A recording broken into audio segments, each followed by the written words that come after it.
Mi vida antes era un total fracaso. Mi mamá era una mujer solitaria, una mujer sola, y yo me deprimía también al verla a ella así, sola. Eso fue un poco difícil. Yo me di cuenta de que yo estaba sufriendo a los 15 años. Todo empezó cuando yo era niña. Yo buscaba la felicidad en mis papás, pero no encontraba. Me causó mucha tristeza. Viendo todo eso me ponía muy triste, me sentía sola.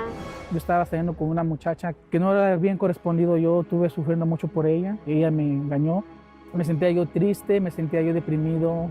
Mis padres se vinieron para Estados Unidos, nosotros nos quedamos en México. Yo creo que siempre hubo esa necesidad de tener la atención de los padres, ¿no? Yo creo que a consecuencia de eso yo me casé muy joven, me casé de 15 años. Fue como donde empezó mi sufrimiento.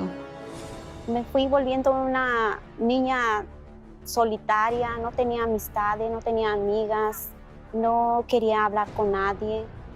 Yo me la pasaba llorando debajo de las cobijas. Sentía tanta soledad en mí, mucho terror, mucho miedo, lloraba. Cuando ya entonces llegué a ese extremo de que estaba yo ya en el fondo del pozo, pues quise una vez más restablecer mi vida, y lo que pasó fue que me sentía triste, me sentía solo. En mi vida sentimental más que nada era lo que me sentía yo mal. Empecé a tomar, me había traído depresión. Yo creo que por eso me enfermaba seguido. Parece que mis ojos ya no tenían lágrimas de tanto llorar. ¿Por qué tengo esta vida? Yo quería tener una familia diferente. Empecé a juntarme con malas amistades que solamente me llevaban al vicio. Me sentía yo triste, me sentía yo deprimido, que para mí ya no había solución.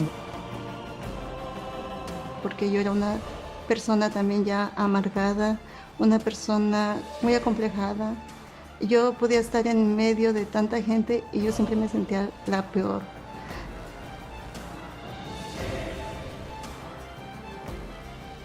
Volví a hacer lo que yo quería, como esa alegría.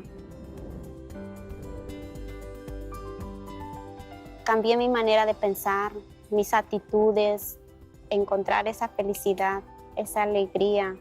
Vi la manera diferente. Me sentía un poco más tranquilo, me sentía ya un poco mejor. Pedí perdón por haberme comportado mal, por haber desobedecido a mi madre. Sentía en mi corazón que yo tenía que volver otra vez de nuevo a una vida buena. He pasado muchas cosas difíciles, pero ahora estoy viendo la recompensa, el resultado de mis luchas interiores como mis luchas físicas también que he pasado, que tengo un valor también muy especial.